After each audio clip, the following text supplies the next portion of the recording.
নমস্কার বন্ধুরা, তোমরা কেমন আছো? আশা করছি ভালো আছো। আমিও ভালো আছি। আমি আজকে তোমাদেরকে দেখাবো চিংড়ি মাছ, পটল চিংড়ি। দেখো, এই যে মশলা নিয়ে নিয়েছি। এখানে আদা কুচি নিয়ে নিয়েছি, এখানে কিশমিশ, কাজু বাদাম, চিনা বাদাম আর লঙ্কা, পাকা লঙ্কা, পেঁয়াজ আর রসুন। আর এখানে দেখো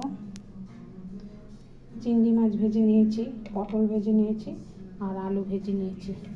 এবার মশলাগুলো দেখো, এগুলো এখন মিক্সচারে পেস্ট করে নেব। এখানে দেখো নারকেল নিয়ে নিয়েছি, নারকেলটা একটু দুধ বানাবো। দেখো মিক্সচারে এখন নিয়ে নিয়েছি, এখন এটা একটু পেস্ট করে নেব। দেখো কড়াই বসায় নিয়েছি, এবার তেল দিয়ে দিয়েছি কড়াইতে। এখন দেখো একটু শুকনো লঙ্কা আর জিরা দিয়ে দিলাম।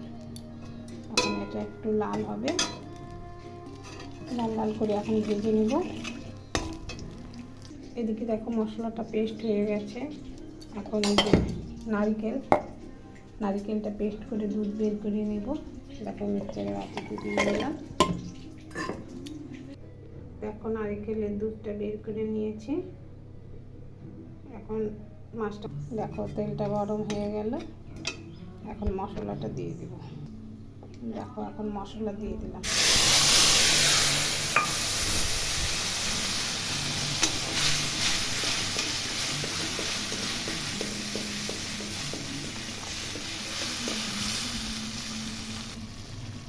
পরিমাণ মতো লবণ দিয়ে দিলাম, পরিমাণ মতো হলুদ দিয়ে দিলাম। এখন এটা কষাবো, যতক্ষণ না তেল ছাড়ছে ততক্ষণ কষাতে থাকবো। দেখো তেল ছেড়ে দিয়েছে, মশলার কাঁচা ভাবটা চলে গেছে। এখন এর মধ্যে আলু আর পটলটা দিয়ে দিই।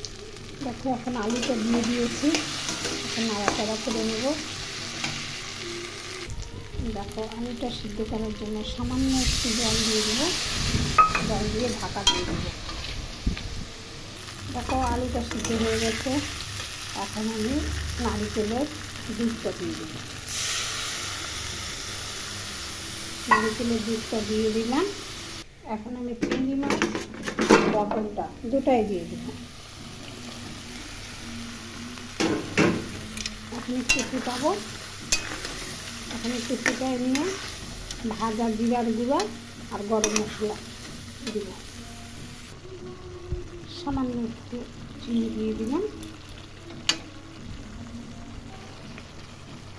জিরার গুঁড়া দিয়ে দিলাম, গরম মশলা দিয়ে দিলাম।